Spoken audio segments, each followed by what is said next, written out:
Hi guys! Welcome back and thanks for watching my channel Headmaster TV.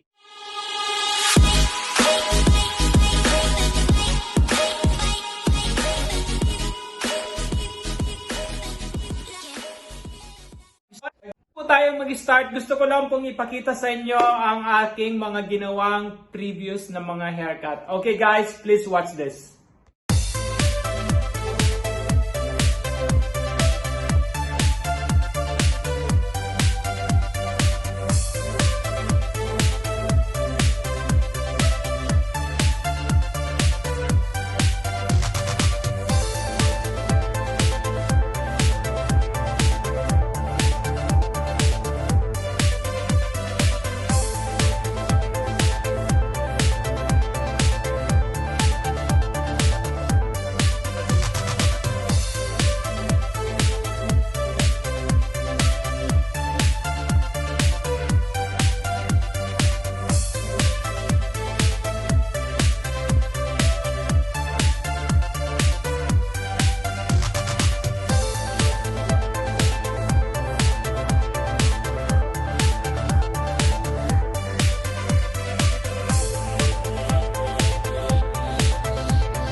Alright, so wag na po natin patagalan. Let's jump to the mannequin.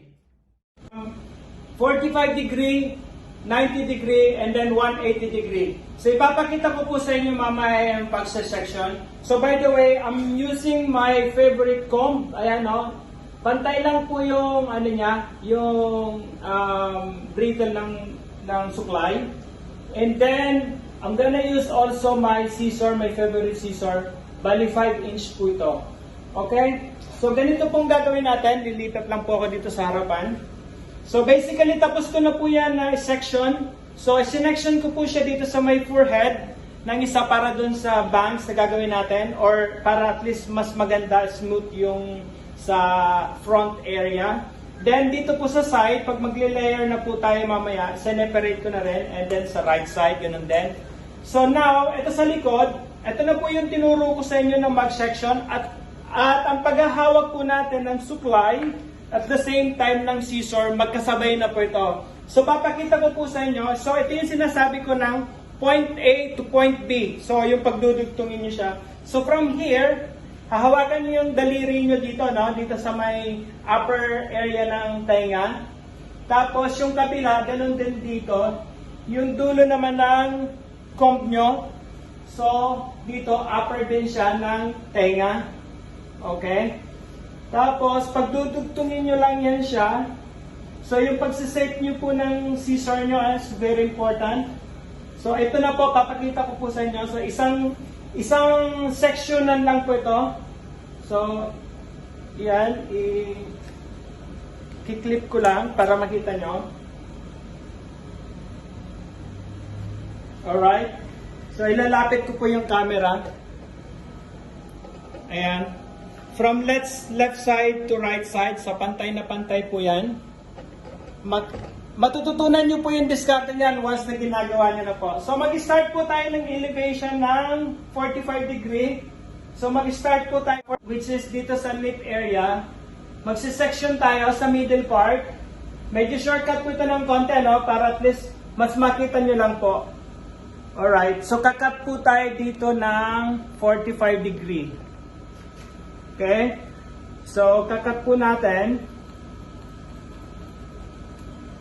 Ulitin lang po natin. Alright. So, check natin kung meron siyang lumagpas. And then, kukuha tayo to the left side ng guide natin. Then, proceed to tayo sa second section. Okay. Then next natin.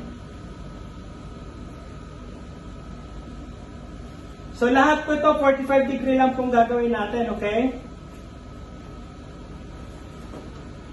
Then dito sa left naman. So sa mid part kukuha ulit tayo ng guide. Okay, so ito makikita natin meron medyo mga maikli dyan. So yan po yung guide natin. Repeat natin ulit.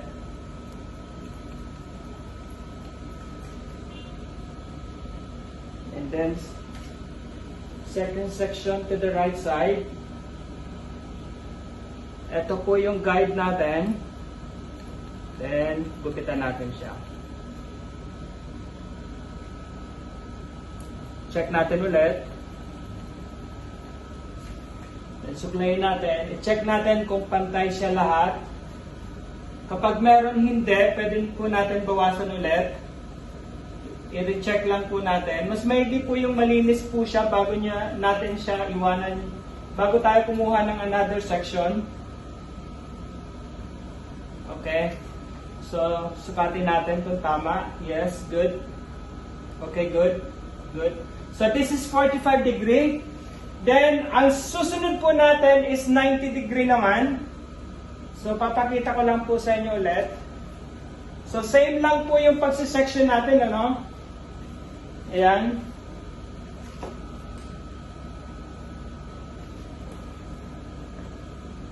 Then again, kukuha lang ulit tayo dito sa mid part ng guide natin.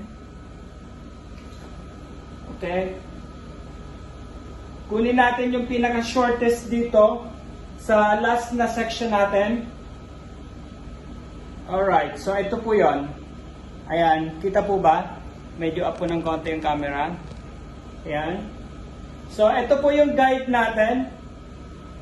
That's it. Yan o. So this is 90 degree.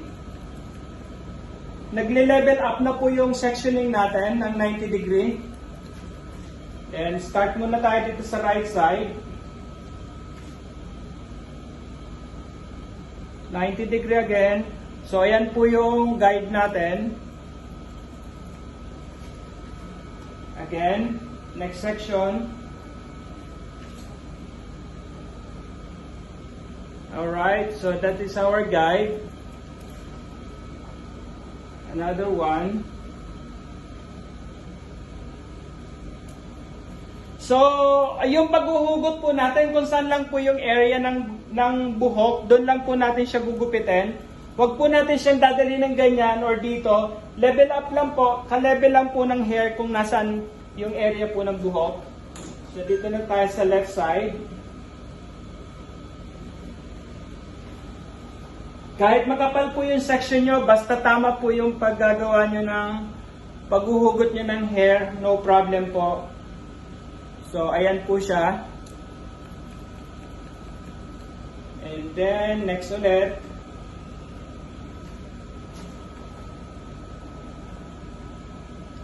Okay, so that is our guide. And last one. Pwede po natin ulit i-check.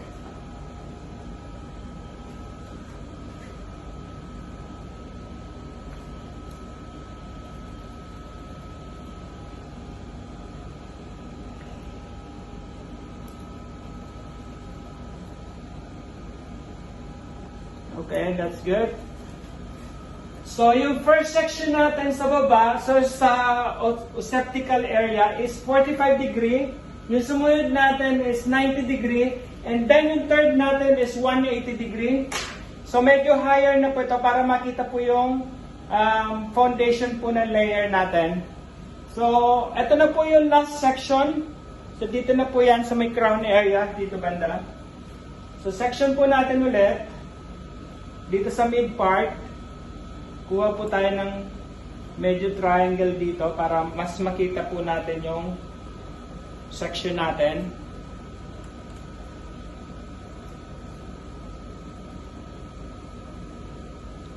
So, we gonna do 180 degree, okay?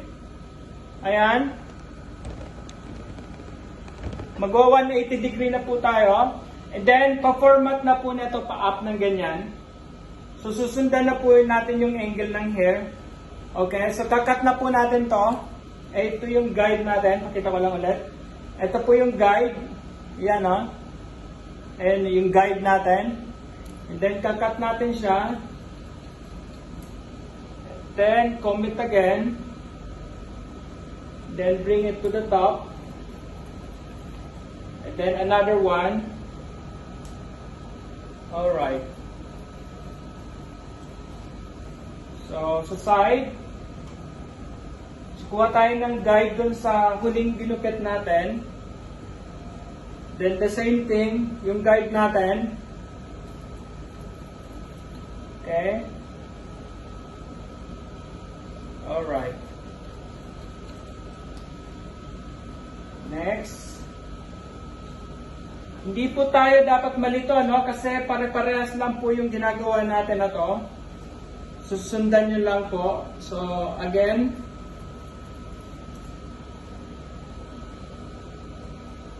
Yan. Susundan lang po natin yung guide. Dito tayo sa right side.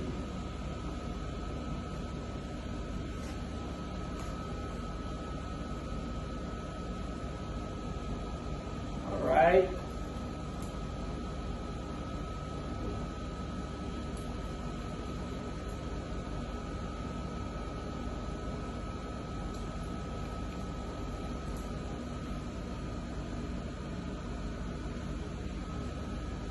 So medyo kukortehan lang po natin ng square or triangle para mas makita po natin yung tamang section.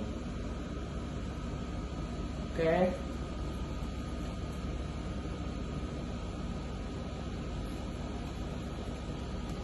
Alright, so check po natin siya ulit. Yan.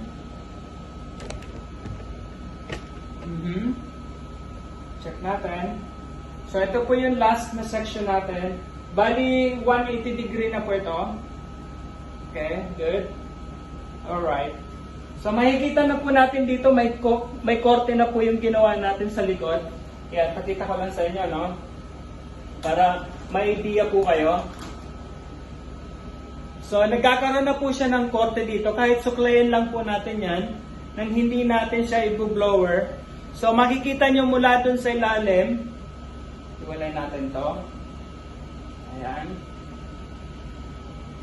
So makikita nyo na po mula dun sa ilalim, mayroon na po siyang shape, naka-layer na po yan.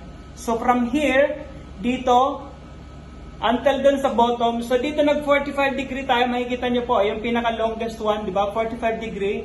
Tapos yung mid part natin is nag 90 degree. And then, dito na po sa medyo mataas na yan, that is 180 degree. So makikita nyo na po dyan. Alright, so let's proceed on the left side. Baba po natin to. So sa left side, kukuha na rin po ulit tayo ng guide dito. Mula dito sa likod ng, dito sa area na to, sa may receptacle to the left side, kukuha po tayo ng guide. So sprayan lang natin ng konti. Alright guys, so pagkuha natin ng guide, isang section na lang po natin dito sa may kabila. Ito, imagine niyo po, ito po yung kabilang area natin. So, kukuha po tayo ng guide. Ayan. Kuha tayo dito. Then, ang hatak na po natin ito is to the side ng face frame.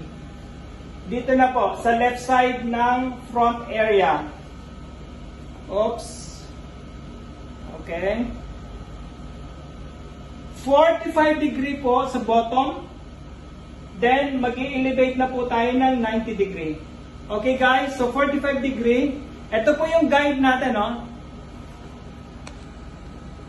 45 degree. Ito po yung guide natin. So, kakat natin. Okay. Then, 90 degree. Kakat natin.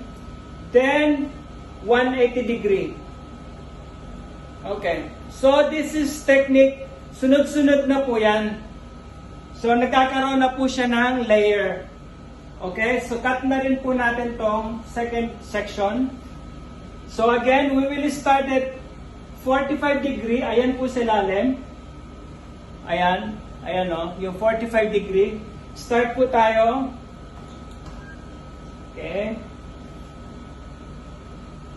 Alright. So, 45 degree.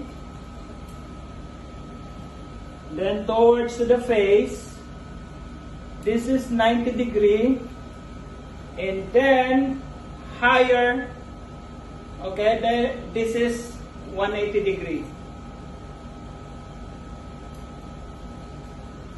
So kapag sinuklay po natin yan, from here, makikita nyo na po na may texture na po yung buhok niya. Yan. Pwede po natin i-texturize ng konti para ma-soften siya.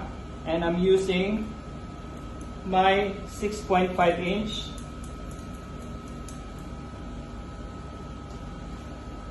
Para makita nyo lang po.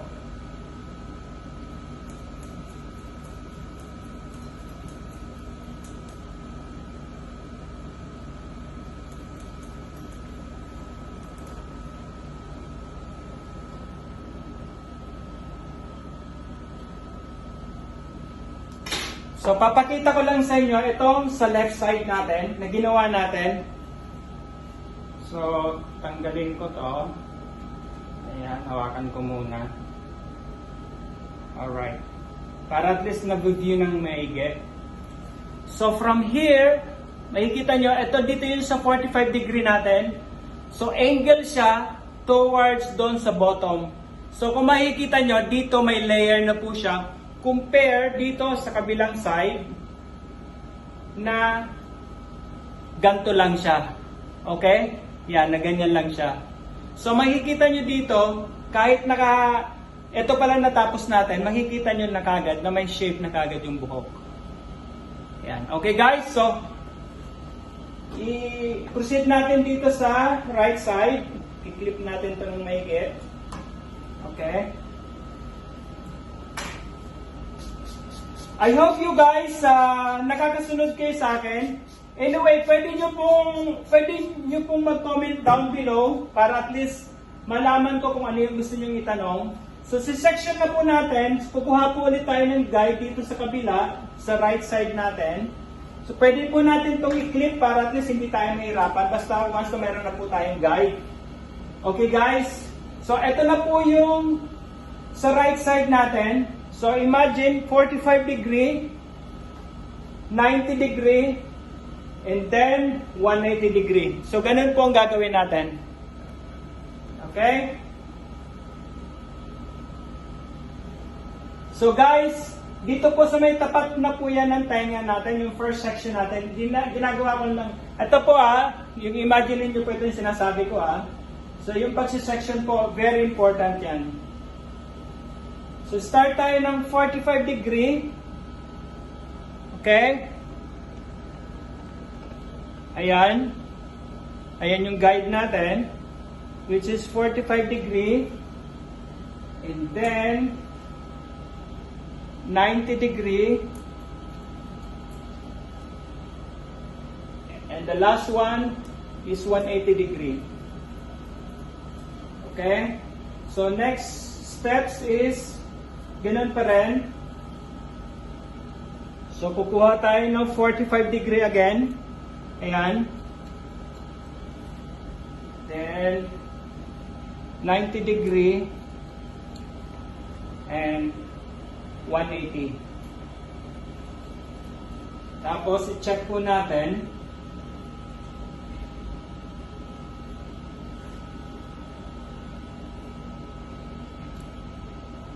So, same thing dun sa kabila, ginamitan ko ng 6.5 na gunting ko para at least ma-texturize ko lang ng konti. Ma-soften lang natin siya.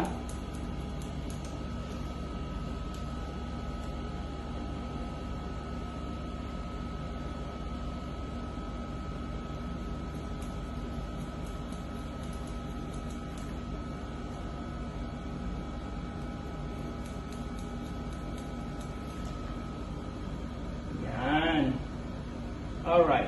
So guys, papakita ko lang sa inyo ng focus yung pagte-texturize ko para at least may idea po kayo. Hindi nyo po siya ikakat ng buo So ganito lang po. Kunin nyo yung pinakadulo ng hair. Ganyan. So may makikita po kayo dyan na bulky. Alright. So pag nakikita nyo po na bulky, yun lang pong gugupitin nyo. At yung paggugupit po, ang technique po is slanting. Ganito po siya. Ayan. Ayan. Ayan. So, hindi nyo po siya gugupitin na ganun. Okay? Pa-slant lang po, ganyan, ganyan, ganyan. Okay? So, para mas ma-texturize yung dulo. Alright. So, ngayon, i-check na natin both side kung level na po ba siya. Gawin natin ng konti. So, ito po yung guide natin. Sa first natin, boom. Ayan, pantay na pantay po siya. Oh. Alright? So, yung second natin, boom. Ayan. Ayan o, nakikita nyo. So, pantay na pantay po siya. And then, last po natin, para makita lang natin. Okay? Boom. Ayan o, pantay na pantay po. So, sa dulo naman, pwede na natin makita yung, kasi pag tama na po yan, so kahit ano pong suklay o gawin nyo na po dyan, is proper na po yung haircut nyan. Ayan o. Ayan o. From here, side to the back, ayan, nakikita nyo po yung pagkaka-layer niya. Alright guys, so ngayon dito naman sa harap ang gagawin natin. So sa harap naman, well, unahin muna natin yung pinaka-crown.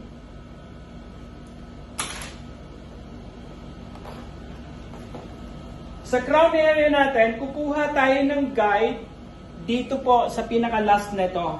Ayan, yung huling kuha po natin ng section. So, kuha tayo ng guide. And then, sasama natin dito. Tapos, itong area na to, pwede po natin siyang i-round, i-roll ng ganyan. Tapos, hayaan po natin sa harapan. Tapos, i-cut po natin. Yung guide natin na yun, hanapin po natin. Then, that's it. Oh, ito po yung gugupitin nyo. Okay guys, papakita ko lang na medyo mataas. Okay? So, hanapin niyo yung guide na kinuha natin. And that's it. Okay? Then, doon niya siya gugupitin. Nang straight lang. After, pwede mo siyang i-texturize. Okay? So, yung next natin is, kuha ka ulit ng guide doon sa huli. Right? Then, ito na yung magiging guide mo sa upper crown area. Okay? Kakat natin.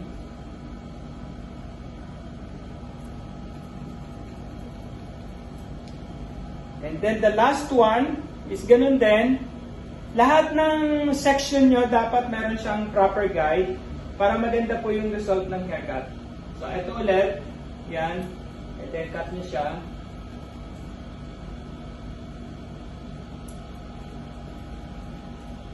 Pwede nyo na po itong i-check dito sa harapan.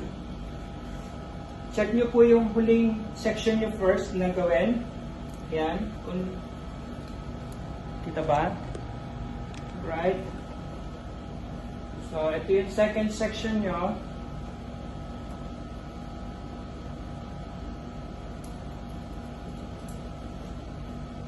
Then yung last one.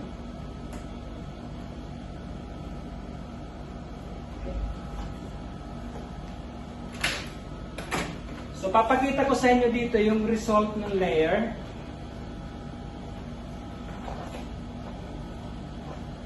Tapos, i-blower din po natin siya para mas makita nyo yung end ng haircut.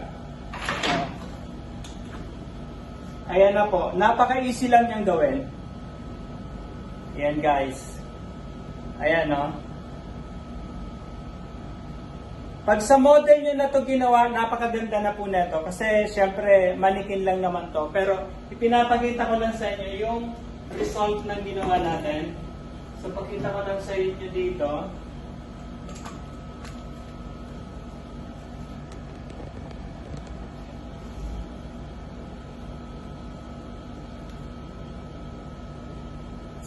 So guys, ito na yung result ng ginupit natin. Naka full layer na siya. So as I said, dito nag-start tayo ng 45 degree.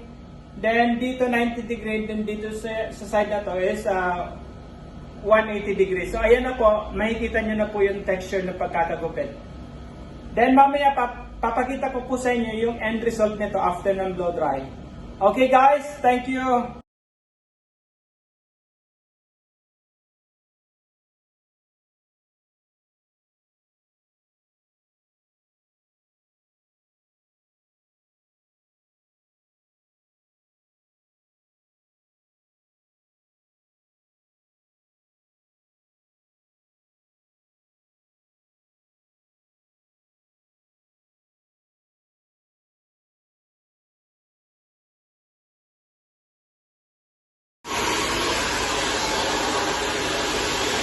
So guys, dito sa last section natin dito, yung dalawang last section natin sa ground area, so kailangan po, i-blower natin po siya ng pa-up para magkaroon siya ng volume. Yan, check natin yung gupet. Yan, papantay po siya.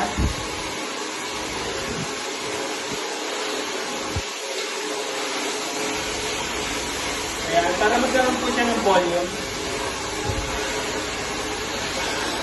Then dito sa harapan, so depende po yan sa client kung whichever side they want, kung dito sa left or sa right. So basically ngayon, gawin ko na lang dito sa left side, okay? So sa section po natin ng dalawang section yan. Ayan.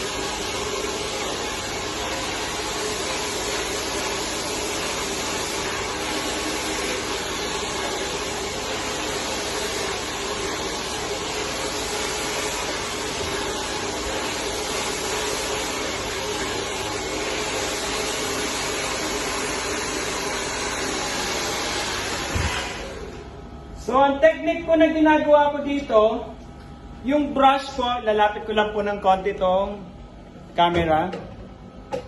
So, yung brush po, ang ginagawa ko dyan is, hindi nyo po yan ikakadkad ng gusto sa scalp. So, alalayan nyo lang po. Tapos, ang blower is hindi po nakadikit. Then, dalhin nyo po siya dito sa gilid kasi mahaba po yung hair niya. Para yung buhok is away from the face. Yung para pa-slick siya ng ganyan. So, ganun po ang technique pag gagawa kayo ng bangs. Hihilahin nyo siya to the left kung doon papunta yung hair. Okay? So, papakita ko na po sa inyo yung ginawa po natin. So, ayan po. Tuloy-tuloy po yan. Wala po tayong shortcut. Para makita nyo lang po. So, ililipat ko lang dito. So, hindi pa po natin chine-check yung haircut niya ng buo, no? So, makikita nyo na po dito. Ito na po yung result. Ayan, no? So, how amazing this kind of haircut. So, ginamitan po natin siya, as I said, ginamitan po natin siya ng 45 degree, 90 degree, and then 180. So, ayan na po yan. So, ito po yung bangs niya, medyo pa ganyan po ng konti yan. So, isprehan nyo na lang po siya para mag-away siya sa face. Or, pwede naman po twist nyo lang ng ganyan. Okay? So, makikita nyo na po yung effect ng haircut na ginawa nyo.